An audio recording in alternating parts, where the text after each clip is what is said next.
बाजी के रुखसती वाले दिन जब हम दुल्हा के घर पहुंचे तो सबसे पहले जो लड़का इस्तकबाल को आया वो दुल्हे का छोटा भाई कासम था। सांवला सलोना, छोटी छोटी आंखें जिनमें जहानत की चमक थी।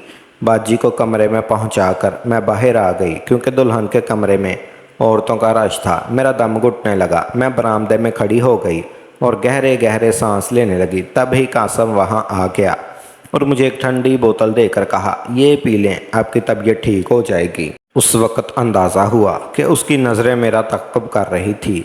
जितनी देर मैं वहाँ रही वो किसी न किसी बहाने चक्कर लगा रहा था। मैंने सोचा ये लड़कों की पुरानी आदत है और शादी पर बड़े ही इनको माफ़ कर दिया करते हैं। शादी के बाद बाजी अक्सर दुल्हा के साथ आ जाती। हम बहुत कम उनके घर जाते थे। मुझे दोबारा वहाँ जाने का मौका ही ना मिला। वक़्त गुजरते देर नहीं लगती, साल पलक झपकते बीत गया। जिन दिनों बाद चाची के यहाँ पहले बच्चे की आमद थी, उन्होंने अम्मी को बुलवाया भेजा और मुझे भी साथ ले गई। तय हुआ कि बाजी हस्पताल जाएंगी क्योंकि उनके घर में हस्पताल नज़दीक था। लिहाजा बाद में मायके आने की बजाय उन्होंने अपने घर जाने को तरजीह दी। इन दिनों मेरे बीए के फाइनल पर्चे हो चुके थे। कॉलेज से मैं फ्री हो चुकी थी। अम्मी 2-4 दिन बाजी के पास रहकर आ गई और मुझे कहा कि फ़ोन करके बहन की खैरियत मालूम कर लो। मैंने फ़ोन मिलाया तो कासम ने फ़ोन उठाया। जो बात कहती तो जवाब मिलता। क्या कहा? ज़ोर से बोलो, ऊंचा सुनता हूँ। दरअसल वो मेरी आवाज़ पहचान चुका था। मैंने फ़ोन रख दिया। पता नहीं लड़के इस तरह का मजाक क्यों लड़कियों से करते हैं। वो बहरा ना था, मुझे सताने को वो बहरा बन जाता। सो मैंने उस मामले की कोई अहमियत ना दी। अपने ख्याल के मुताबिक मैं गलती की उम्र से निकल आई थी। किसी हद तक खुद से नाज भी थी। जब किसी लड़की की मतल्लक सुनती कि किसी लड़के के इश्क में ख्वार हो गई तो गुस्सा आता कि ये लड़की का कसूर है। मैं भी तो हूँ, किसी की क्या मजाल कि मेरी तरफ दोस्ती का हाथ बढ़ाए। ऐसी लड़कियों का खूब मजाक उड़ाती थी जो जानबूझकर बेवकूफ़ बनती थी। कहते हैं कि गरूर का सर नीचा होता है। सच ही कहते हैं। मुझे गरूर की सज़ा मिली। भांजे की खातर बाजी के घर अम्मी का आना जाना मतवातर रहने लगा। मुझे इसमें बहुत प्यार हो गया। उसी आमद रफ्त के दौरान कासम से मैं बेतकल्फ़ी हो गई। अब जब वह फ़ारग होता रात के मुझे फ़ोन करता, मैं गोया ऐसी इंतज़ार में होती कि झट फ़ोन उठा लेती। मैंने किताबें फ़ोन के पास टेबल पर रखी हुई थी। रात को पर्चों की तैयारी के बहाने सोफ़े पर फ़ोन के पास बैठी रहती। जब सारी दुनिया सो जाती, हमारे आरज़ू के दिए जल जाते। घंटों गुफ्तगू होती। इम्तिहान सर पर था मगर कैसी तैयारी और कहाँ की तैयारी। घर वालों के ख्याल में सारी सारी रात मैं पढ़ कर गुजारती या हम कुछ और ही सबक पढ़ रही थी। एक दिन बाजी के ससुर ने कासम को मुझसे बात करते देख लिया। उन्होंने बेटे को खूब डांटा। बाजी से भी कहा कि अपनी बहन को कहो फ़ोन ना उठाया करे। बाजी ने शोहर से कहा कि तुम अपने भाई को समझा लो, मेरी बहन को फ़ोन ना किया करे। हाँ, अगर ऐसी ही उल्फत हो गई है तो फिर अपने माँ बाप को राज़ी कर लो, मेरी बहन का रिश्ता मांग लो। डिप्लोमा कोर्स के लिए कासम लाहौर चला गया। उसके जाने के बाद कई दिन तक फ़ोन ना आया। मैं बेहद चैन थी। जब बेचैनी ने सुकून ना लेने दिया तो एक रात 2 बजे मैंने खुद उन्हें फ़ोन कर दिया। फ़ोन बाजी के ससुर ने उठाया। हेलो। तो मैं आवाज़ पहचान गई क्योंकि कासम से मिलती जुलती आवाज़ थी। सोचा ये कासम बोल रहा है। बनो नहीं कासम, सीधी तरह से बात करो, मैं लाइबा बोल रही हूँ। तभी उधर से बारोब आवाज़ आई, कासम नहीं, उसका बाप बोल रहा हूँ। उफ़ मेरे खुदा, मेरे पैरों तले से ज़मीन जैसे निकल गई हो। सर चुकराने लगा था। शर्मिंदगी से मैंने फ़ोन रख दिया। दुल्हा भाई, उनके वालिद ने बात की और अम्मी अब्बू को बुलवा लिया। दुआ कर रही थी कि खैरियत हो सब। कासम भी आया हुआ था। उससे पूछा गया, कहा तुम लाइबा को फ़ोन करते हो? उसने झूठी कसम उठाई कि मैं उसे फ़ोन नहीं करता। अम्मी बेचारी शर्म से बैठी थी। तभी बाजी के ससुर ने कहा, ठीक है, मेरा लड़का आपकी लड़की को फ़ोन करता है या नहीं, मुझे इससे कोई सरोकार नहीं। मेरी तरफ से ये रिश्ता पक्का समझे। जिस घर की एक बेटी मेरी बहू है, उसी घर की दूसरी बेटी को बहू बना कर लाने में मुझे कोई एतराज़ नहीं। कासम खामोश रहा। उसकी खामोशी को उसकी रजामंदी समझा गया। अम्मी ने सुक्का सांस लिया और मैं तो खुशी से फूले ना समा रही थी क्योंकि मुझे कासम पसंद था। क्योंकि वालदा अपने भतीजे आसफ़ से मेरा रिश्ता करना चाहती थी। उन्होंने मामू से वादा कर रखा था, लेकिन दरमियान में ये ऐसा ड्रामा हो गया, वो मजबूर हो गई। आसफ़ को इस बात का दुख पहुंचा कि अम्मी ने वादा खिलाफ़ी से काम लिया। बचपन में रिश्ता तय करके तोड़ दिया। मामू ने नाराज़ होकर हमारे घर आना छोड़ दिया, लेकिन मुझे इसकी कोई परवाह ना थी। मैं बाजी के देवर से बात पक्की हो जाने की बहुत खुश थी। आसफ ने कभी मुझसे बात ना की थी। वो एक महकमे में अफसर था। हर माह तबादले होते रहते थे, कभी किसी शहर तो कभी किसी और शहर होता। हमारे यहाँ बहुत कम आता था, जबकि कासम से मेरी रोज़ शब्द फ़ोन पे बात होती। मैं उसे खुद से बहुत करीब महसूस करती। हमारी कोई बात छुपी ना रह खुशी थी कि अल्लाह ने सुन ली। एक पुरसुकून घर के तसव्वुर से दिल मेरा झूम उठता था। मोहब्बत करने वाला जीवन साथी हासिल ज़िंदगी होता है। वक्त तेज़ी से बीत रहा था। 2 साल गुजर गए। कासम इंजीनियर का डिप्लोमा लेकर घर आ गया। शादी की तैयारियां शुरू हो गई थी। मैं इतनी खुश थी कि अल्फाज नहीं इस खुशी की कैफियत में बयान कर सकूं। मेरी मोहब्बत की कहानी अंजाम से पहुंच गई। शादी में 1 माह रह गया। कासम ने मुझे तन्हाई में मुलाकात पुरस्कार शुरू कर दिया। हालांकि इससे कबल उसने 1000 बार फ़ोन पर बात की, मगर कभी तन्हाई में मुलाकात पर इसरार न किया। इसकी इस फरमाइश पर मैं हैरान रह गई। आखिर इसकी क्या ज़रूरत है? कहा, मैं 4 हफ्तों बाद हमेशा के लिए तुम्हारी होने वाली हूँ। ज़रूरत है तब है तो तुम मुझसे इसराफ कर लो। एक बहुत ही ज़रूरी बात करनी है। तो मैंने कहा, ज़रूरी बात है, फ़ोन पे बता दो।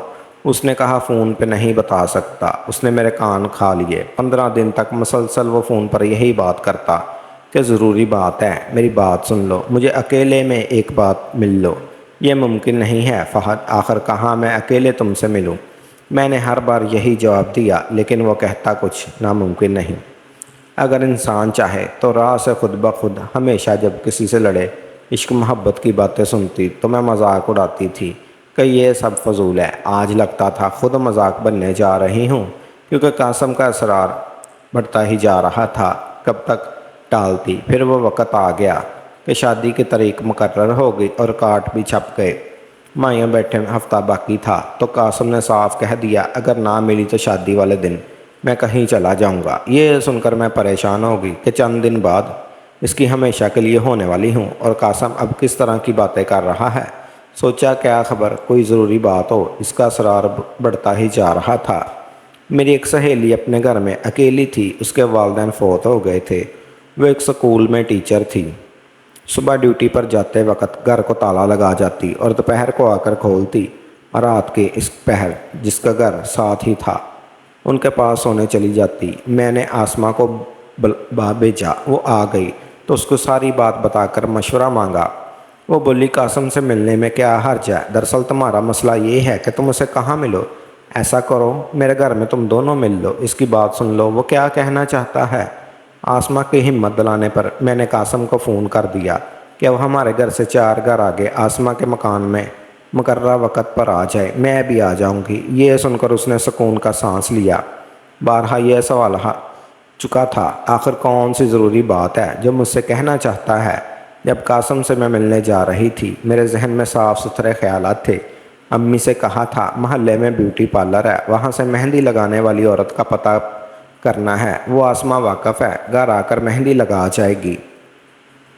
आसमा आई तो बेधड़क उसके साथ चली गई।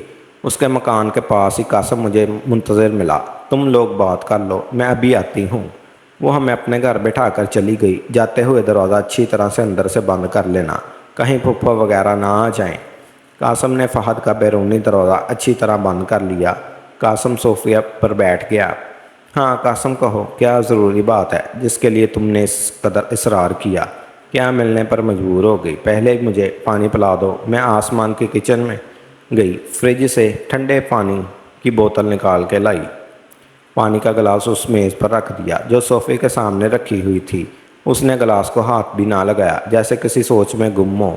मैंने उसे खोया हुआ पाया तो सवाल किया, क्या सोच रहे हो? कुछ नहीं, बस अक्सर मैं एक बात सोचता हूँ, मुझसे पहले कभी तुमने किसी और लड़के से?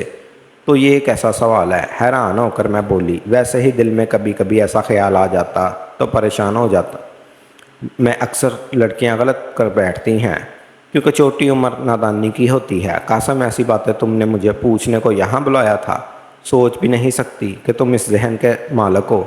मुझे बेहद दुख हुआ। देखो लाइबा, सब ही लड़कियाँ खुद को अच्छी कहती हैं, लेकिन इंसान फरिश्ते नहीं होते। मैं बस तुमको आजमाना चाहता हूँ। میں اس کا مطلب نہ سمجھی اور سادگی سے اس کے منہ تکنے لگی۔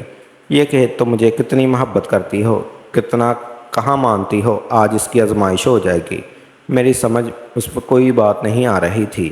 پہلی بار تنہائی کا خوف مجھ پر طاری ہوا، ہاتھ پاؤں ٹھنڈے ہو گئے تو میں نے جانا چاہا، مجھے روکنے لگا۔ میں نے ذرا سختی دکھائی تو وہ اپنے غصے میں آ گیا۔ اب میں پشیمان ہو رہی تھی کیونکہ میں اس سے ملنے آ گئی، اگرچہ اندر سے میں کانپ رہی تھی، مگر ابھی میرے اوسان بحال تھے۔ تو میری ہو چکی ہو، پھر کیوں مجھ سے اتنا ڈر رہی ہو؟ میں نے سوچ لیا تھا چاہے جان چلی جائے خود پر آنچ نہ آنے دوں گا، جب تک کہا کہ دو بول نہ پڑھائے جائیں۔ محبوب بھی غیر ہی ہوتا ہے، یہ میری سوچ تھی، کیونکہ والدین نے دنیاوی تعلیم کے ساتھ ساتھ اپنی تعلیم سے بھی روشنا کروایا تھا۔ محرم اور نامحرم کا مطلب بھی میں خوب سمجھتی تھی۔ میں جانے لگی، اس نے راستہ روکا۔ تو میری امانت تو آج بھی میری ہو، کل بھی میری ہو، تو جانے اتنی کی کیا جلتی ہے؟ ابھی ٹھہرو۔ میں نہیں ٹھہر سکتی۔ میرے انکار پر وہ عدم پر اتر آیا۔ کہا نہیں مانا تو میں شادی نہیں کروں گا۔ کیا کہا؟ اس بات کا کیا مطلب؟ میں رونا شروع ہو گئی، مگر اس پر رونے کا کوئی اثر نہ ہوا۔ اگر آج نہ کروں گی، کل بھی یوں ہی مجھے رد کر دو گی؟ دراصل تم ایک ضدی لڑکی ہو، مجھے ضدی لڑکیوں سے نفرت ہے۔ اس روز مجھے اتنی ذلت محسوس ہوئی، مرنے میں تمنا کرنے لگی، اللہ تعالیٰ سے دعا کی وقت آسماں آ جائے اور معجزہ ہو جائے۔ اسی وقت آسماں آ گئی۔ اس نے دروازے پر دستک دی تو میں نے دروازہ کھول دیا۔ قاسم کا موڈ خراب تھا، نہ جانے وہ کس بات پر مجھ کو آزمانا چاہتا تھا۔ بوجھل قدموں سے اسے آسماں کے گھر سے جانا پڑا۔ شاید وہ مجھے آزما رہا تھا۔ میں اپنی عزت کو عزیز رکھنے والی لڑکیوں میں سے ہوں۔ وہ چاہتا تو تھا مجھ پر فخر کر سکتا، مگر ایسا نہیں ہوا۔ اس کا الٹا رد عمل سامنے آیا۔ جبکہ دعوت نامے بڑھ چکے تھے، کارڈ تقسیم ہو گئے تھے، قاسم نے شادی سے انکار کر دیا۔ اس کے والدین اور میرے والدین سب ہی سکتے میں آ گئے۔ ان کی سمجھ میں نہ آیا کہ کیا کریں۔ میرا رو رو کر برا حال تھا۔ باجی بھی سن ہو گئی تھی۔ سب نے سمجھایا، لیکن اس سنگ دل پر کسی کی باتوں کا کوئی اثر نہ ہوا۔ باپ کا غصہ اور نہ ہی ماں کی منت سماجت کام آئی۔ میری بہن کے رونے نے بھی اثر نہ دکھایا، اور نہ ہی دلہا بھائی کی دھمکیوں سے وہ ڈرا۔ الٹا مجھ پر تہمت ڈرتی کہ وہ لڑکی شادی سے پہلے مجھ سے ملنے آ سکتی ہے، وہ سب کسی اور کے ساتھ بھی کر سکتی ہے۔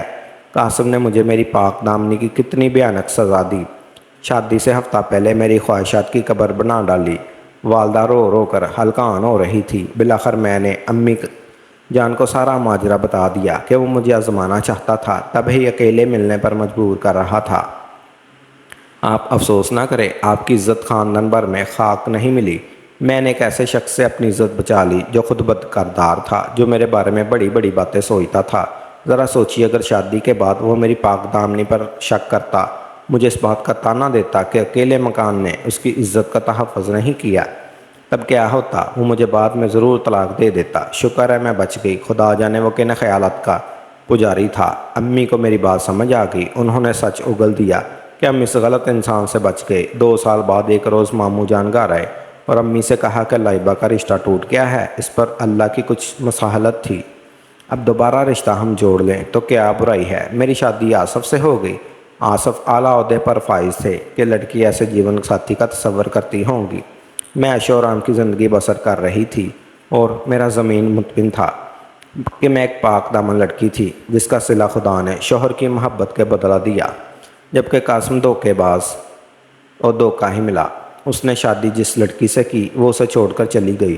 یوں وہ بدقسمت انسان برباد ہی رہا۔ اس کی دوسری شادی بھی ناکام رہی اور وہ وطن چھوڑ کر کسی دوسرے ملک چلا گیا۔ شادی کے 10 سال بعد میں امریکہ چلی گئی۔ میرے شوہر نے یہاں کی سکونت کے لیے درخواست دی۔ جب وہ ریٹائر ہو گئے تب یہ درخواست قبول ہو گئی۔ اب وہ کسی بھی ملک میں سکونت اختیار کرنے کے لیے آزاد تھے، لہٰذا ہم لوگ ہاسٹل میں رہائش پذیر ہو گئے۔ ہم کو یہاں آئے ہوئے 10 برس ہوئے تھے کہ ایک روز باجی نے فون کیا، لائبہ، قاسم امریکہ کے اسی شہر میں رہتا ہے جہاں تم لوگ رہتے ہو سکے تو اس کا پتہ کروانا۔ میں نے آصف کو بتایا تو انہوں نے پتہ کروایا۔ قاسم یہاں ایک دوست کے ساتھ اکیلا رہتا تھا۔ وہ ایک غیر فطری زندگی گزار رہا تھا۔ یہ معلوم کر کے مجھے بڑا دکھ ہوا۔ بہرحال اس کا پتہ کھوج کر میں نے باجی کو بھیج دیا، کیونکہ باجی ساس اپنے بیٹے کے لیے بہت پریشان رہتی تھی اور اپنے گھر والوں سے کوئی رابطہ بھی نہ رکھتا تھا۔ ایک روز میں اپنے شوہر کے ساتھ ایک پارٹی میں گئی۔ اتفاق سے قاسم وہاں موجود تھا۔ مجھ کو دیکھ کر آنکھیں جھکا لی جیسے وہ کافی شرمندہ ہو۔ اسے دیکھ کر مجھے یہ لگا جیسے وہ کافی افسردہ تھا اور بہت پچھتا رہا تھا۔ گھر آ کر میں نے بات آصف کو بتایا کہ یہی وہ شخص ہے جس کی نظروں میں عورت کی عزت کی کوئی قدر نہیں۔ اللہ کا شکر ہے کہ میری اس کے ساتھ شادی نہیں ہوئی، ورنہ انجام برا ہوتا۔ اس پر وہ مسکرا کر بولے، اب بلا بھی دو اس بات کو، تمہیں کسی کی کیا فکر، تم اپنی زندگی اچھی گزار رہی ہو اور تمہیں اتنا پیار کرنے والا شوہر نصیب ہوا۔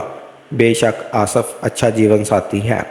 اللہ تعالیٰ کا لاکھ لاکھ شکر ہے کہ انہوں نے مجھے آصف کی صورت میں ایک فرشتہ نما شخص دیا جو مجھ سے بے انتہا محبت کرتا ہے۔